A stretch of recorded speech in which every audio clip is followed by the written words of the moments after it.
میخواهم این حرامزادگان کثیف را که مسئول این وضعیت هستند به شرمندگی بیاندازم و تمامی تلاشم را میکنم که احساسات خواننده را برانگیزم و اعصاب او را درگیر کنم. این جمله‌ایه که جان اشتاینبک در وصف رمان خودش خوشه های خشم گفته. همونطور که تو ویدیو رکود بزرگ و زندگی جان اشتاینبک دیدیم، رکود و خشکسالی سبب مهاجرت گسترده کارگرها و کشاورزا به سمت شهرهای بزرگ برای پیدا کردن کار بود. داستان کتاب خوشه های خشمم داستان یه خانواده به اسم خانواده جاده که توی اوکلاهاما و زمینشون رو بانک مصادره کرده و اونا مجبور به مهاجرت از اوکلاهاما به سمت کالیفرنیا هستن. در اون مایه اصلی کتاب رابطه بین فقرا و ثروتمندان، روابط انسانی، تاثیر صنعتی شدن بر زندگی کارگرا و کشاورزا و امید در برابر بی‌عدالتیه و این روند تا پایان کتاب ادامه داره. خانواده جاد توی مسیر با خانواده‌های دیگه‌ای مواجه میشن که اونها هم در حال مهاجرت به سمت کالیفرنیا هستن و شب‌ها توی اردوگاه‌ها با اونا سپری میکنن.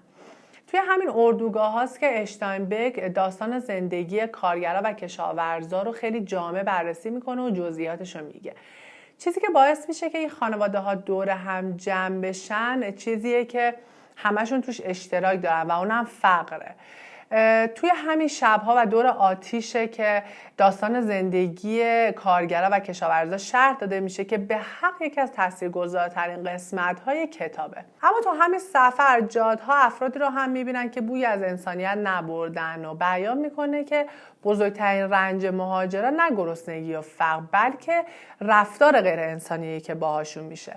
تو همین اردوگاه است که کم کم زمزمه های از بد بودن وضعیت توی کالیفرنیا به گوش خانواده جاد میرسه، اما اونا ناامید نمیشن و خودشون به کالیفرنیا میرسونن.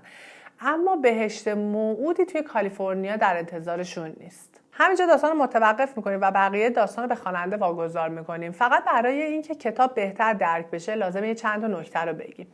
همونطور که گفتیم کتاب درباره زندگی یه خانواده به اسم جاده که این خانواده یه خانواده پرجمعیته و هر کدوم از این افراد این خانواده ویژگی منحصر به فرد خودشونو دارن. هیچ کدومشون شخصیت‌های سیاه یا سفیدی نیستن، بلکه شخصیت‌های خاکستری هستن با تمام غرایز انسانی. اما هر کدومشون نماد یک چیز توی جامعه هستن. تام پسر خانواده است که عملا رهبری خانواده را به عهده میگیره و نماد فقر ستیزی و ظلم ستیزیه. کیسی که قبلا کشیش بوده الان دیگه اعتقادی به خدا نداره و رستگاری رو نه توی کلیسا و انزوا بلکه تو کمک کردن به مردم میبینه. اون دعا کردن رو کنار میذاره و به جای دعا به فکر کردن مشغول میشه. اون چون تونسته خودش رو از قید و بندای دین مسیحیت آزاد کنه، نماد یک انسان آزاده توی این کتابه. کیسی و تام شخصیت‌های مکمل همدیگه توی این کتابن و از اونا به عنوان شخصیت‌های مسیح گونه یاد میشه که به دنبال نجات گونه انسانن. داستان تام و کیسی مثل داستان رستاخیز مسیح میمونه. در ابتدا کیسی پرچم مبارزه با ظلم رو برمی‌داره و همونطوری که مسیح بعد از مرگش دوباره برمیخیزه، بعد از کیسی تام پرچم مبارزه با ظلم رو دست میگیره. مادر خانواده که همه تلاشش رو برای کنار هم قرار دادن خانواده میکنه نماد زندگیه. اشتاینبک تو این کتاب تو ساختن شخصیت مادر یه سنت شکنی میکنه. توی اون زمان مرد محور خانواده بود، اما تو این کتاب یک زن محور خانواده است و خیلی هم خوب از پس این مسئولیت برمیاد و جاهایی که خانواده تو لبه بین امید و ناامیدی داره حرکت میکنه خانواده رو نجات میده. پدر خانواده نماد طبقه کارگره که همه چیزش ازش گرفته شده و الان ضعیف شده، اما همچنان حاضر به فداکاری در راه خانواده‌شه. در واقع اگه به دنبال تصویری از کارگر توی جامعه اون زمان آمریکا هستید، زندگی پدر تام رو دنبال بکنید. همونطور که گفتیم تام و کیسی نمادهای مسیحن و نویسنده میخواد که مسیحای زمان رو معرفی بکنه. علاوه بر این داستانهای دیگه‌ای هم هست که یادآور داستانهای مذهبیه. مهاجرت به کالیفرنیا همون مهاجرت بردگان از مصر، اسارت تو مصر همون استثمار زمین‌های کشاورزی توسط بانک‌ها، تا اون مصر همون خشکسالی، سفر در بیابان همون مهاجرت از اوکلاهاما و در نهایت استقرار تو کالیفرنیا همون رسیدن به زمین موعوده. تا الان شخصیت‌های خانواده جاد رو بررسی کردیم، اما چند تا نکته دیگه هم هست که نویسنده تو کتاب میگه. اولی تقابل فقرا و سرمایه‌داراست. سرمایه‌دارا و نیروهای پلیس برای استثمار کارگرا و کشاورزا با هم متحد شده بودند. کوچکترین اعتراضی از طرف کارگرها با شدیدترین برخوردها مواجه میشد. مثلا توی اردوگاهی که یکم کارگرها اعتراض کرده بودن، نیروی پلیس میاد و میخواد به بهونه حسبه کل اردوگاه رو به آتیش بکشه. تو صفحه 335 کتاب میخونیم که کوچ کنید، دستور وزارت بهداشت، اردوگاه تو برای سلامتی مضره. کجا بریم؟ چه میدونیم؟ به ما دستور دادن شما رو درک کنیم. تا نیم ساعت دیگه اردوگاه رو آتیش میزنیم. تو بعضی از چادرها حسبه پیدا شده. به ما دستور دادن شماها رو درک کنیم. بزنید به چاک. یه جای دیگه کتاب میخونیم که زمینداران بزرگ با شورش زمینهای خود را از دست خواهند داد. وقتی جماعتی گرسنه شد، آنچه را که نیاز است به زور خواهد گرفت. از تمام تاریخ به گوش میرسد که فشار هرچه بیشتر ظالمان اراده مظلومان را قوی‌تر و همبستگی آنها را بیشتر می‌کند. سرمایه‌داران گوش‌های خود را می‌بندند تا هشدارهای تاریخ را نشنوند. ثروتمندان اندک و اندکتر و فقرا بیشتر و بیشتر می‌شوند. سرمایه‌داران برای حفاظت از اموال خود نیروهای پلیس را به خدمت خود در می‌آورند و درباره سرکوب و کشتن به آنها آموزش می‌دهند. آنها می‌دانند اگر ستمدیدگان زیر پرچم رهبری جمع شوند کارشان تمام است. نیروهای پلیس شاید بتوانند با سرکوب سرنگونی را عقب بیاندازند، اما آن را اجتناب ناپذیرتر می‌کنند. یه چیزی راجع به تجربه خودم درباره این کتاب بگم، اینکه من این کتاب رو توی پاییز 1401 خوندم و با توجه به اتفاقاتی که تو اون دوره در حال جریان بود که هممون میدونیم، خیلی این کتاب رو شبیه به جامعه اون دوره خودمون دیدم و راحت بگم که این کتاب عجیب اون موقع به دلم نشست. دومین چیزی که نویسنده تو این کتاب بررسی میکنه تعصبات مذهبیه و نویسنده این تعصبات رو عاملی برای ناامیدی نسل جدید میدونه. همونطوری که رسم جهانه، نسل جدید با نسل قبلی متفاوته و نسل گذشته باید نسل جدید رو با تمام ویژگی‌های مثبت و منفیش بپذیره. چیز دومی که خیلی تو این کتاب شبیه به جامعه فعلی ما بود همین مسئله بود، عدم پذیرش عقاید و افکار نسل جدید توسط نسل قبلی و سرخورده کردن نسل جدید. در واقع تو این کتاب دو دسته آدم هستن که از رقص و پایکوبی و شادی نسل جدید ناراحتن. دسته اول متعصبای مذهبی از سر جهل و دسته دوم حکومت، سرمایه‌دارا و پلیس از سر آگاهی، چون میدونن که این رقص و شادی و پایکوبی باعث تزریق امید به نسل جدیده و تزریق شدن امید به نسل جدید مساوی با پایان یافتن تسلط اوناست. خانواده جاد به اردوگاه‌های مختلف سر میزنن و وضعیت مهاجرات توسط نویسنده به خوبی تو این سر زدن‌ها بررسی میشه. درسته که این کتاب توی دهه 30 میلادی نوشته شده، اما مسئله مهاجرت و مشکلاتش چیزیه که تو همه دوران‌ها مهاجرا رو درگیر خودش کرده. همونطور که می‌دونیم مهاجرت چیز دیگه‌ایه که به شدت کشور ما درگیرشه و نیروهای جوان و متخصص ما در حال مهاجرت گسترده‌ای از کشور هستن و وقتی این قسمت‌های کتابو می‌خونی یاد جوانها و هموطنایی میفتی که توی غربت در حال دست و پنجه نرم کردن با معضلات مهاجرت هستن، در حالی که چاره جز رفتن ندارن. بچه اغلب بر نمیگردن. مملکت در فکر فرار، مهاجرت نه.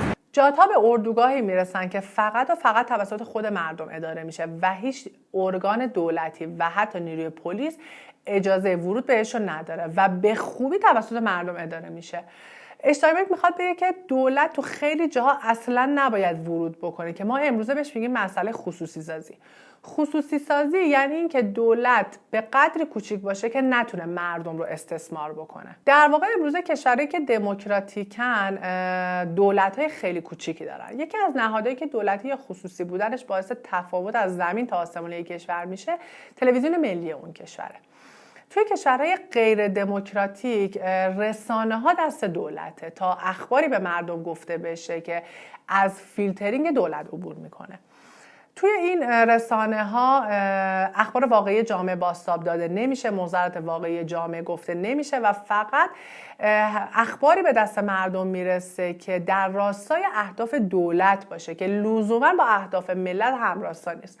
اما توی کشورهای دموکراتیک رسانه‌ها همه خصوصی هم و خبری از سانسور خبری نیست. پنجمین مسئله مبارزه با ظلمه که توی 2 شخصیت تام و کشیش سابق کیسی بازتاب داده شده که با رفتن یکی دیگری پرچم مبارزه با ظلم رو برمی‌داره و نویسنده میخواد بگه که تا پایان جهان مبارزه با ظلم ادامه داره. خب تا اینجا فکر کنم که همه نکات کتاب رو گفتیم، کلیات کتاب دستتون اومد. امیدوارم که کتاب رو بخونید و لذت ببرید از کتاب. فقط من یه سری مطالب حاشیه‌ای رو درباره چاپ این کتاب میگم. کتاب از دید دانای کل، یعنی سوم شخص نوشته شده و میخواد رابطه‌ای که تو اون زمان بین سرمایه‌دارا و کشاورزا بود، ظلمایی که به مهاجرا میشد و اینکه این ظلم‌ها چه تأثیری روی روابط بین انسانی داشت صحبت بکنه. اشتاینبک این کتابو توی 5 ماه نوشته، توی سال 1939 به چاپ رسوند و کتاب بسیار جنجال برانگیز شد.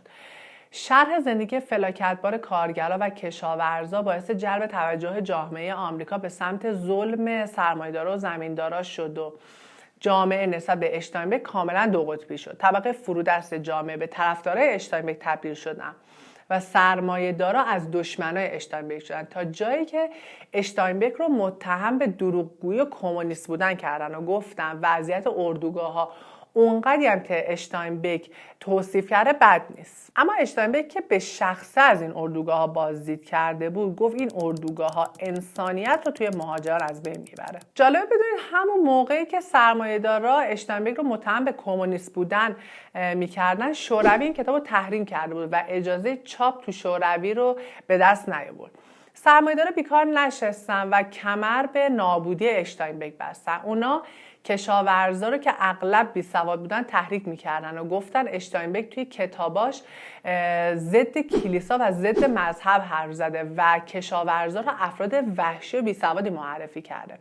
همین باعث شده که یه سری از کشاورزا به کتابخونه‌ها بریزن و کتابای اشتاینبک رو آتیش بزنن و اشتاینبک تهدید به مرگ شد، تا جایی که FBI مجبور شد یک برنامه مراقبتی از اشتاینبک بذاره. با این حال این کتاب پرفروشترین کتاب سال 1939 شد و توی سال 1940 به چاپ 11 رسید. از این کتاب تو سال 1940 فیلمی به همین نام ساخته شد که بسیار معروف شد.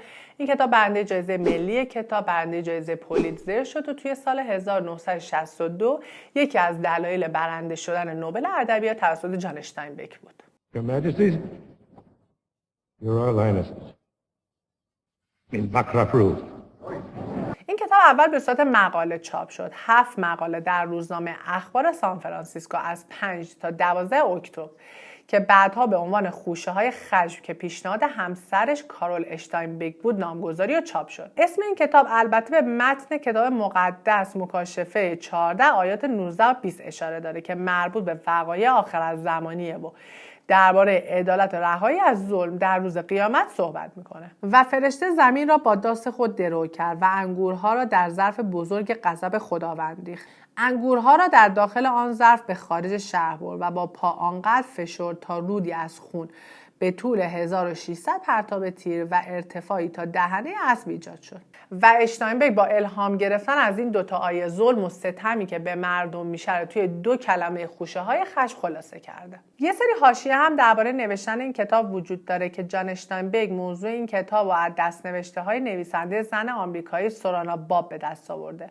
خانم باب به صورت داوطلبانه به کشاورزای مهاجری که به کالیفرنیا سرازیر شده بودن کمک میکرد و توی یکی از این اردوگاه‌ها کار میکرد و چون نویسنده بود دست‌نوشته‌هایی درباره وضعیت زندگی مهاجرا نوشته بود و با اون دست‌نوشته‌ها رمانی به اسم کسانی که نامهایشان ناشناخته است یا Whose Names Are Unknown رو چاپ کنه. سرپرست خانم باب تام کالینز بدون اطلاع خانم باب این دست‌نوشته‌ها رو به جان اشتاینبک نشون میده. قرار بود این کتاب توسط انتشارات رندوم هاوس چاپ بشه، اما کتاب خوشه‌های خشم زودتر چاپ شد و کتاب خانم باب چاپ نشد. کسی کتاب خانم باب رو چاپ نمی‌کرد و علتش این بود که کتاب خوشه‌های خشم به شهرت رسیده بود و هیچ ویراستاری نمیخواست کتابی چاپ کنه که به نظر تقلید از کتاب خوشه‌های خشم بیاد. اما دلایل دیگه‌ای هم برای چاپ نشدن رمان خانم باب بود. اولا خانم باب یک زن بود، دوم اینکه به مدت 11 سال عضو حزب کمونیست ایالات متحده بود و سوم اینکه با فیلمبردار چینی آمریکایی جیمز ونگ هاو که برنده جایزه اسکار بود ازدواج کرده بود. تو اون زمان توی آمریکا ازدواج همجنسگرا و همچنین ازدواج نژادهای مختلف ممنوع بود و به رسمیت شناخته نمیشد. به همین 3 دلیل تلاش چندانی برای چاپ کتاب خانم باب نشد. کتاب خانم باب توی سال 2004 زمانی که 97 سال داشت چاپ شد و بعد از چاپ این کتاب خیلی جان اشتاینبک رو متهم به سرقت ادبی کردن، چون خیلی چیزای مشترکی بین این دوتا کتاب وجود داره. البته خیلی ها مخالف استفاده از واژه سرقت ادبی هستند، چون مشخص نیست که آیا اون دست‌نوشته ها به صورت گزارش به اشتاینبک نشون داده شده یا یادداشت‌های یک نویسنده همکار. ضمن اینکه اشتاینبک خودش تو مزارع و اردوگاه ها میرفت و با مهاجرا کار میکرد و زندگی اونا رو از نزدیک میدید. اینجا کانال یوتیوب نیمکت، ما تو این کانال کتاب معرفی میکنیم. اگر این ویدیو رو دیدین و ویدیو ما خوشتون اومد، ممنون میشم که ما رو با دوستاتون معرفی بکنید. فایل کتاب صوتی کتاب خوشه‌های خشم و بقیه کتابایی که معرفی کردیم توی کانال تلگرامی نیمکت که لینکش توی توضیحات و همچنین اینفوی کانال هست قرار داده شده. تا ویدیو بعدی، خدا نگهدار.